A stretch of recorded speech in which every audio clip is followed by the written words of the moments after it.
Bab 3072. Orang yang ingin kubunuh. Quincy. Mendengar perkataan Anyo, Mileye tertegun pada awalnya, lalu matanya langsung berubah dingin. Di mana dia? Anyo berkata dengan cemas, ikutlah denganku. Setelah mengatakan itu, dia langsung meraih Mileye dan menghilang dari tempat kejadian. Di langit berbintang, Mileye tiba-tiba berhenti. Dia meletakkan tangan kanannya di bahu Anyo, beri aku tempat. Anyo mengangguk cepat dan langit berbintang yang mati muncul di benaknya. Mileye perlahan menutup matanya dan kesadaran ilahinya langsung memasuki lautan kesadaran Anyo. Setelah beberapa saat, pedang biru gaib di tangannya dengan keras gemetar. Dalam sekejap keduanya berubah menjadi cahaya pedang Tao dan menghilang dari lapangan. Di terowongan ruang dan waktu, seberkas cahaya pedang melintas. Pada saat ini, Mileye tiba-tiba mengerutkan kening. Pedang biru gaib dapat mengabaikan rintangan ruang dan waktu dan langsung melintasi Endless Star Territory. Mengapa dirinya tidak bisa menerapkan fungsi khusus ini pada pedang teknik? Gunakan koordinat manusia untuk membunuh dengan satu pedang. Beberapa napas kemudian, Mileye dan Anyo muncul di langit berbintang. Mileye menarik kembali pikirannya. Prioritas utama adalah Quincy. Di lapangan, wajah Anyo sangat jelek, hilang. Mileye sedikit mengernyit. Dia melihat ke lapangan dan berkata, tempat apa ini? Anyo berkata dengan suara yang dalam, tepi alam semesta Dao. Alam semesta Dao. Mileye tercengang. Dia pernah mendengar Sora Taichu berbicara tentang tempat ini. Meskipun tempat ini adalah tempat yang ingin ditaklukkan klan Taichu, mengapa Quincy datang ke sini? Tanpa banyak berpikir, Mileye melihat sekeliling dan berkata, ceritakan secara spesifik. Anyo berkata dengan suara yang dalam, Nona mendirikan pavilion Xianbao dan Akademi Guanxuan di sini dan mendapat masalah. Salah satu kekuatannya adalah Sekte Sangqi, sebuah sekte di sini. Ketua sekte muda jatuh cinta dengan Nona muda.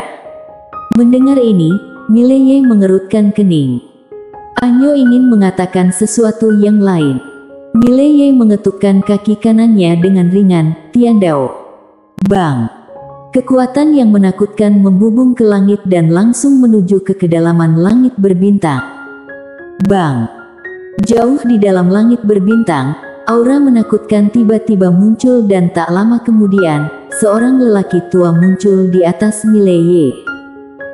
Mileye melirik lelaki tua itu, membuka telapak tangannya dan token Ling muncul di tangannya.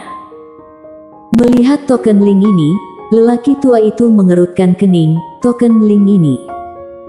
Mileye memandang orang tua itu, apakah ini berguna? Ia mengetahui bahwa sekte Taoisme juga terbagi menjadi beberapa wilayah. Ia adalah penguasa sekte Taoisme alam semesta Guanxuan, namun ia bukanlah penguasa seluruh sekte Taoisme, pena kebenaran agung. Oleh karena itu, dia tidak yakin apakah token Ling ini dapat menahan para master sekte Taoisme lainnya. Orang tua itu menggelengkan kepalanya, kami tidak mematuhi perintah ini.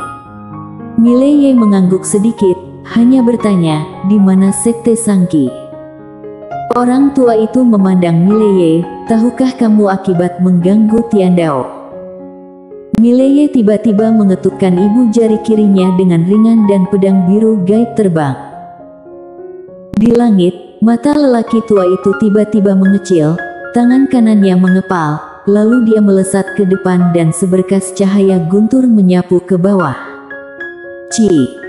Cahaya pedang seketika merobek cahaya guntur dan saat berikutnya, pedang itu langsung tertancap di antara alis lelaki tua itu. Tubuh lelaki tua itu membeku di tempatnya. Mileye memandang lelaki tua itu dan berkata, hanya bertanya, di mana sekte Sangqi? Orang tua itu ragu-ragu sejenak, lalu menunjuk ke kanan, ini kita menuju Gunung Sangqi, yang jaraknya 1 juta mil. Dia awalnya ingin mengatakan beberapa patah kata, Tetapi setelah memikirkannya, dia memutuskan untuk tidak melakukannya. Hidup itu penting. Jiwa pembunuhan yang terpancar dari pemuda di depanku ini sungguh menakutkan. Mileye membuka telapak tangannya dan pedang biru gaib terbang kembali ke tangannya. Dia langsung menghunus pedangnya dan menghilang dari lapangan.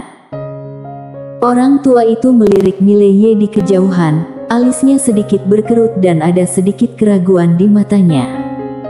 Sekte Sangki.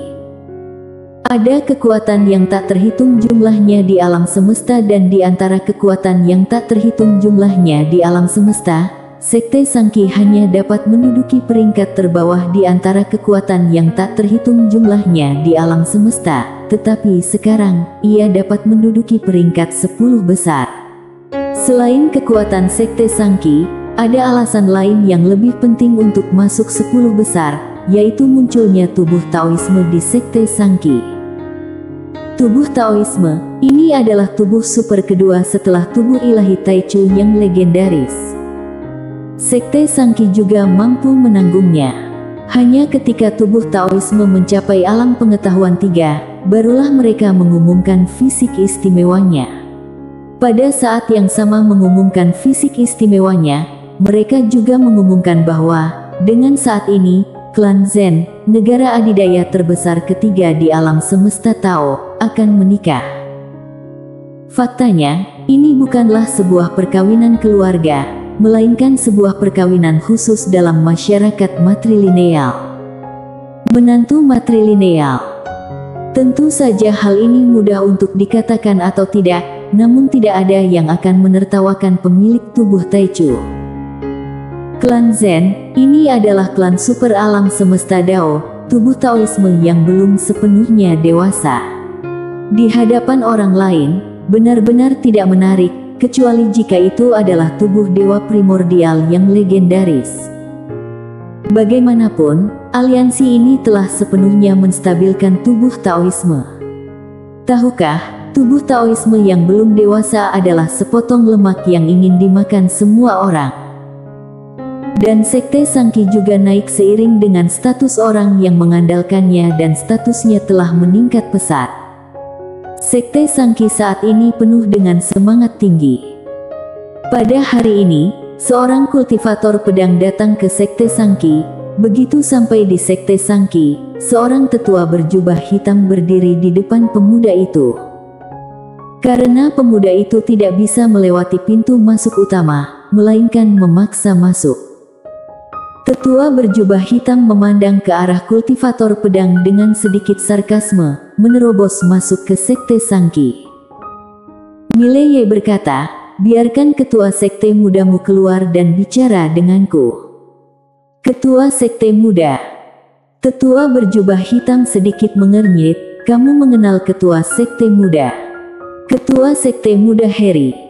Orang ini adalah pemilik tubuh Taoisme yang kini berada di puncak Sekte Sangki. Mendengar pertanyaan tetua berjubah hitam, pendekar pedang muda itu menggelengkan kepalanya. "Aku tidak kenal dia."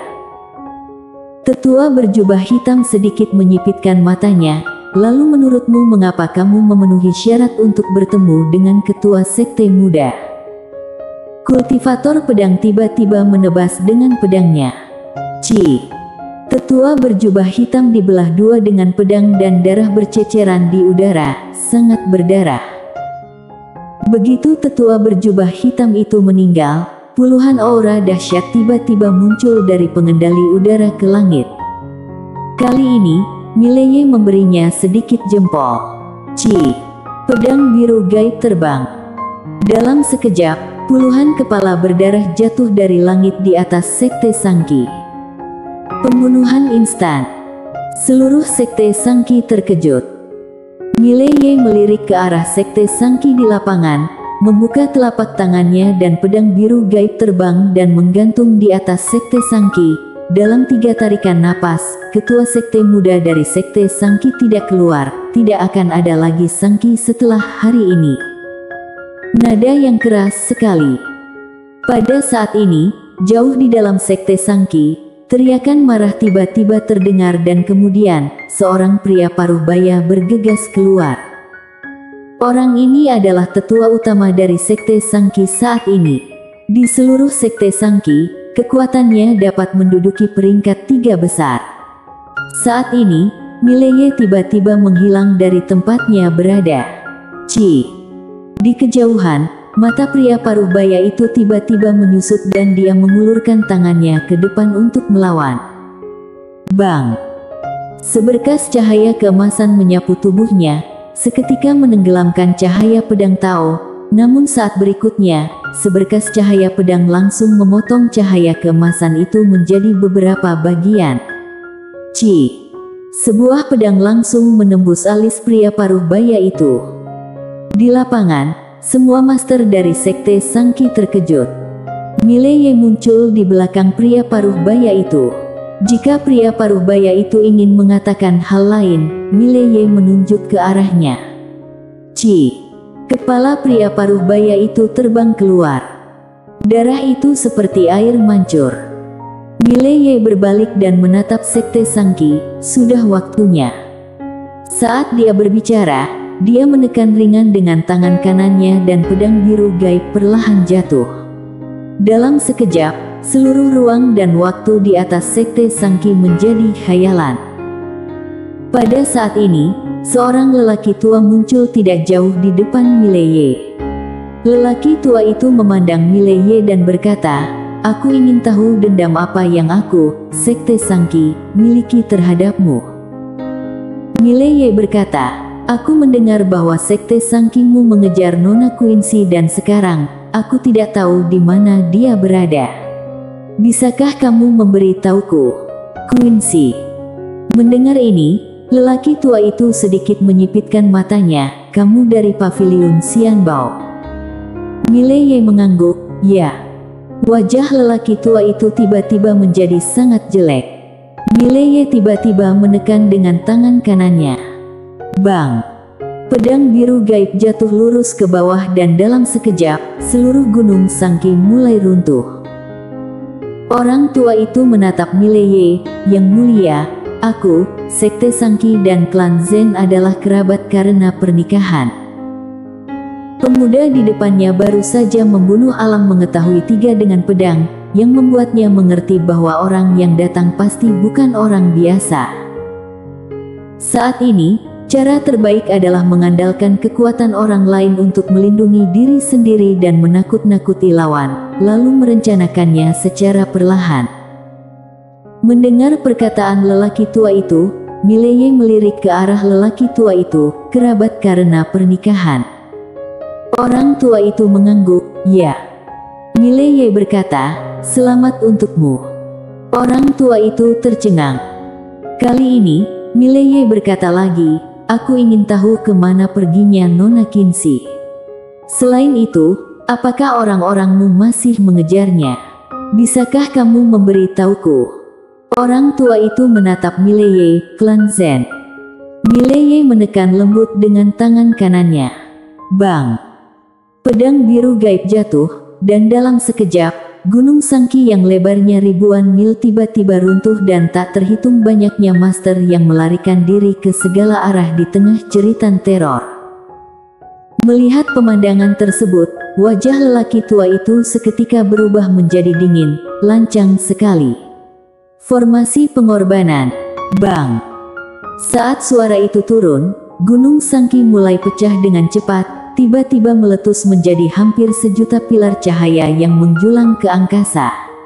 Pilar cahaya tersebut akhirnya melonjak menuju Mileye seperti arus deras. Galaksi bergetar. Di udara, wajah Mileye tanpa ekspresi. Matanya perlahan tertutup. Di depan pilar cahaya yang tak terhitung jumlahnya, Mileye saat ini seperti perahu daun di depan tsunami. Tampak sangat kecil. Pada saat ini, Mileye tiba-tiba membuka matanya dan menebas dengan pedangnya. Ketika pedang itu keluar, sebilah pedang Tao membelah udara.